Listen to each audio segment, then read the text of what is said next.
Hello lovely people, and welcome back to this week's new video. As you can tell from the title, this is my reading rush TBR. I have many books to talk to you about today. Hopefully it doesn't take too long. The reading rush is starting next week. I am very excited, although I am in a physical reading slump, and that troubles me because obviously I have many physical books on my TBR, only 2 of which are audiobooks. If you're new here, hello, my name is Noah. I am a bookish and lifestyle vlogger, born and raised and still based in New York City, and if that sounds like any interest to you, I would absolutely love it if you would stay tuned and subscribe at the end if you so please. I also wanted to give a huge thank you to Jamie and Nina. Jamie originally gave me a bit of a shout out on Twitter in May, and I grew from that, and then Mina, bless her, she shouted me out twice, and my channel actually grew a lot from that as well, and my goal of reaching 1,000 subscribers by the end of the year seems possible by the end of this month. I'm hoping. I am about 30 to 35 subscribers away from 1,000, so I wanted to thank Mina so much, and I feel like I am saying I'm so happy for you, congratulations, so often because she is hitting so many milestones so quickly, and it is so well deserved. I'm so proud and happy for her. So if you're watching, oh my god, you're amazing. Let's start talking about books. Many of them you might have heard of already on my channel because I did hauls for them. Let's just get into it. I hope I'm not missing anything. I have my notes as I always do. The first prompt is read a book with a cover that matches your birthstone, and I am an August baby, so my birthstone is a peridot. For that, I'm picking Normal People by Sally Rooney for this color. Peridot is a little bit brighter, but it's about the closest thing I've got physically, and I do really want to get to this and get to the show on Hulu. I've been holding off on it until I could read this book. That's what it's about. Connell and Marianne grew up in the same small little town, and that is about the only similarities they have until one day they meet and they strike up a conversation, and it is nothing short of electrifying is what I wrote. That's the only book I have for that prompt. I think it's the only prompt in which I only have one book picked out. The next prompt is read a book that starts with the word the. Ariel and Raylene, the hosts of this readathon, they said that it would be kind of hard, but so many of my books start with the word the, so I had no problem with that, and I have many. The first one is The Stranger. The libraries are starting to reopen, and although I don't need to return them anytime soon without any penalty,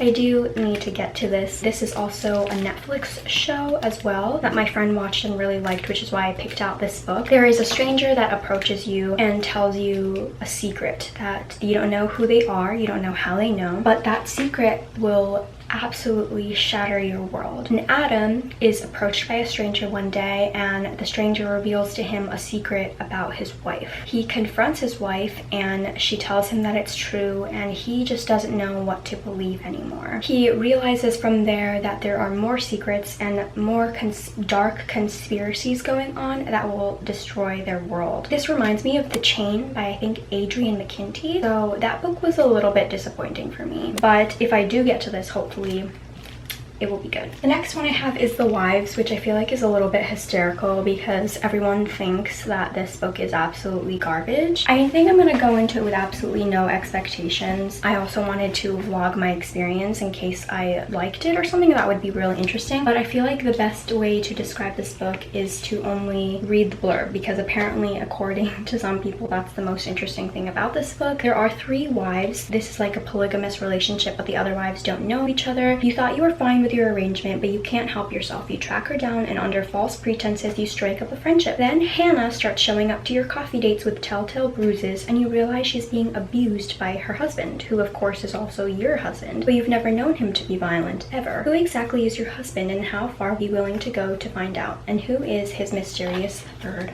wife? We shall see if this is as terrible as everyone markets it to be. The next one is also a book of the month book. This is The Giver of Stars by Jojo Moyes. I have read every single book by Jojo Moyes. I love her writing so much. Alice moves to America. She marries an American man in order to escape her life in England, but she comes to move to a small town in Kentucky, and she realizes that her life in Kentucky is just about the same as her stifling life in England. When a call goes out for women to deliver books as part of Eleanor Roosevelt's traveling library, she signs up. So this is based on a true story or like real events, and it is following these heroic women who refuse to be cowed by men or by convention as they deliver books across America. I didn't know that the traveling library was a thing, so that should be something really new and interesting to me, and Jojo Moyes never disappoints. The Whispers of War by Julia Kelly is the next one that I have for this. This I actually won in a giveaway, so shout out to Gallery Books for that one. This is taking place a little bit before World War II is about to begin in August 1939. Three friends are struggling to stay loyal to one another when the British government is threatening one of them with possibility of internment. This book is featuring strong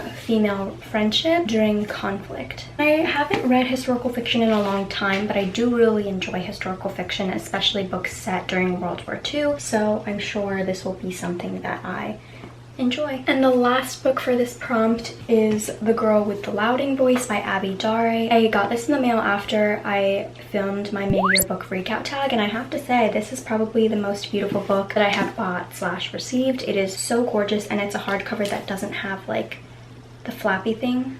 The book jacket, that's what it's called. I choose. It is so just colorful and I love it. Adunni is a 14-year-old girl who lives in Nigeria, and the only thing that she wants is to get an education. But her family is poor and she's the only girl, so her father sold her as a third wife to this old man. Something happens and her husband sells her to be the maid for a wealthy household in Lagos. And when she arrives there, no one talks about the mysterious, like strange disappearance of her predecessor, Rebecca. Adunni is trying to figure out what happened and like advocate for her. I actually do have a backup for this one because my book of the month also arrived yesterday, The Vanishing Half by Bennett. Also, my June pick is Mexican Gothic, which, whoa, is a horror book. I know that is something that I want to get more into. I'll talk about it later. The next prompt is read a book that inspired a movie you've already seen, and I have two for that. The first one is The Outsiders by SE Hinton. My boyfriend really loved this movie, so we watched it together. I think it warrants a rewatch for me before I read the book maybe. But this one takes place over the course of 2 weeks in the life of a 14-year-old named Ponyboy Curtis, and he is struggling between right and wrong in a society where he believes that he is an outsider. So he is a part of a gang,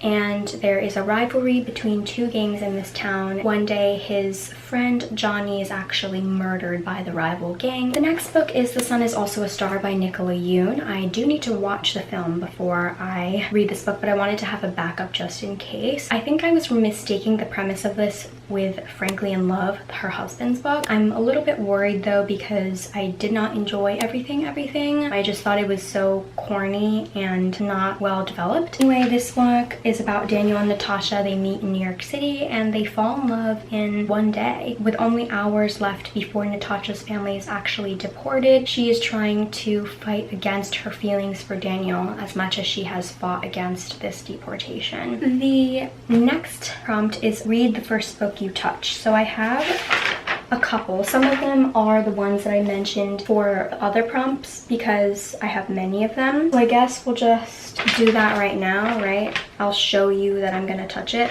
So I have Parachutes, An Anonymous Girl, all the books that start with the. Okay, I'm not looking, right? We're just gonna scroll up and down and then touch something. I'm a little scared. Ooh, The Girl with the Louding Voice. I guess I'm doing that one. I'm gonna mark it. That was pretty easy. And there we go. Next prompt is to read a book completely outside of your house. I have left once during my 116 days of quarantine. We are fortunate enough to have a balcony space that I can read on. If I read early enough in the morning, like before noon, I think before the sun starts to hit that balcony area, it will be cool enough for me to sit outside there. So I do have two short books, I believe. They're more like middle grade. The first one is Molly Moon Stops the World by Georgia Bing. This is the second book. First book I read during doing the stay-at-home reading rush, and it's about a young girl who has the powers to hypnotize, and she, in the second book, is going to use it for good. She is hypnotizing her way into the Academy Awards to track a man who is evil. He wants to become president and then take over the world. So this is definitely short enough for me to get through it. This is a reread for me. I adored this series growing up. This is also a reread for me. This is The Absolutely True Diary of the Part-Time Indian by Sherman Alexie. I read this like twice in middle school. It's written by a Native American man who also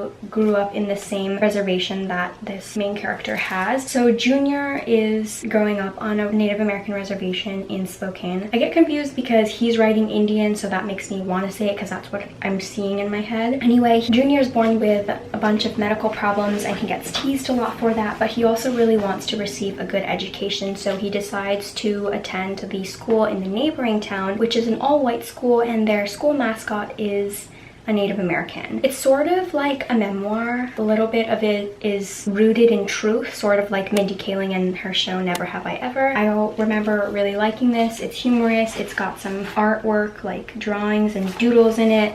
So it's all in good fun. The next prompt is to read a book in a genre that you've always wanted to read more of, and I have 3 books. The first one is horror, which, oh, I technically have 4 because I'm mixing it up. Anyway, first one is a horror book, and this is Stephen King's The Shining. I've had this for a while on my shelf. I love how floppy this paperback is.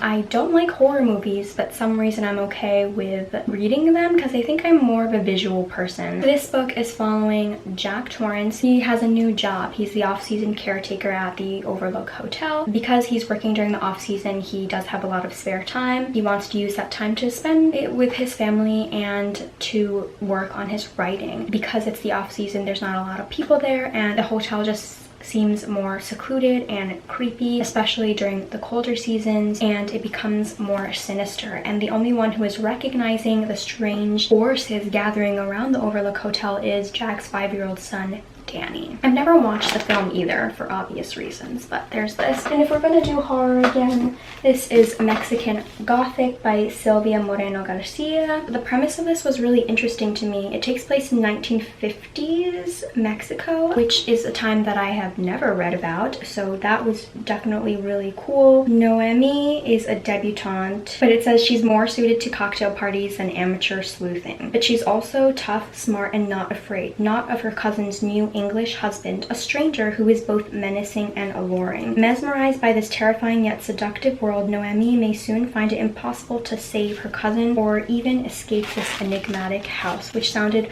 really interesting. I love this cover. I love her dress. And I just wanted to talk a little bit about Book of the Month. I know it came out, there was this whole drama about them. I had the issue of them not picking enough books by people of color, and I voiced that concern on Instagram, but I know that they have been deleting people's comments. I didn't witness that. I just saw people saying that their comments were deleted, but the CEO, the Book of the Month, did make a statement that they were going to try harder. They released their whole plan and statistics of how they want to improve, and I have unfollowed brands and stop supporting brands, but I also want to give some brands and companies a choice because they have a bigger platform. If they can help a bigger movement of Black Lives Matter, then, you know, they have influence. So I actually saw that for their July picks, they did do exactly as they said. So I am going to keep up with this, especially because they do put out books that I had never heard of before and books that I otherwise, you know, never would have heard of and really enjoy. The next 2 genres are fantasy. As you can tell, this is the 5th season by N.K. Jemisin. I feel like it's best not to go into this book knowing too much about it. I know people have really amazing things to say about this genre. I mean, this series, this trilogy. I know that there is earth magic involved and the end of the world happens frequently. So that's all I really know about it. And I really have picked some chunky books for this readathon. Next one is King of Scars by Leigh Bardugo. I'm currently reading 6 of Crows for a secret TBR video, so hopefully I will get to that before I get to this one. I really like the Grishaverse a lot, and this is following Nicola, Zoya, and a little bit of Nina. I feel like that's all I really need to say if it's in the Grishaverse. The last prompt is to read a book that takes place on a different continent than where you live, and because I wanted to keep this, oh my god, The Girl with the Louding Voice works because that's in Africa. The other two books, I feel like I already narrowed it down, is The Royal Holiday by Jasmine Guillory. They're both taking place in Europe. That's the continent. This one is following Vivian. She's tagging along on her daughter Maddie's work trip because Maddie has a chance to style the member of the royal family. So she tags along and she meets this man who she's very interested in, and that man is Malcolm, and he is a secretary for the royals, and he gives his very first private tour to Vivian. They are very intrigued by each other. Their little flirting turns into making out under mistletoe, which is what it says. This is a bit of a holiday romance, so it's whether or not they're just going to keep it that way into a short little affair, or if it's going to bloom into something more. It's a holiday romance, so that makes me want to read it more during Christmas time. So that's a backup, but I feel like I'm going to end up picking The Family Upstairs by Lisa Jewell. Libby, after her 25th birthday, realized that she is going to find out the identity of her birth parents, and in doing so, she finds that in their will, they left her this mansion in Chelsea in London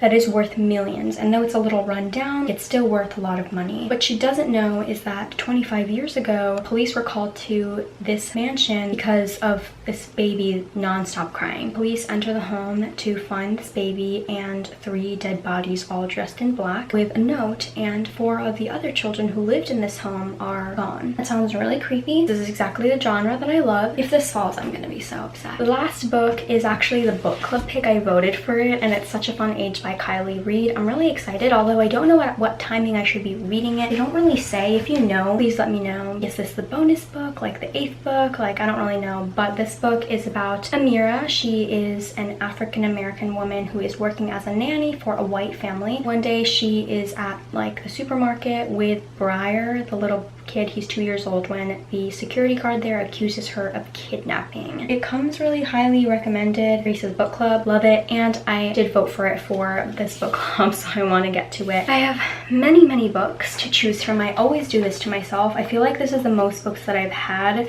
for any TBR. I only do TBRs for readathons because I don't usually like TBR videos because I'm a mood reader, so I tend to like it if there are prompts, but if it's just my mood for like the entire month, I don't like them. But let me know what books you have read, what books you're choosing for the readathon as well, which books that you think I should pick, because obviously I have too many. I hope you will be participating in the Reading Rush too. It is taking place on the 20th to the 26th. During that week, I will be vlogging, not daily vlogs, but I'm sure many people will be. I'm really excited about it. This will be my second time participating because it is an annual thing. Please give this video a big thumbs up if you enjoyed, and subscribe if you also haven't already, and I will see you guys next time. Thank you so much for watching. Bye!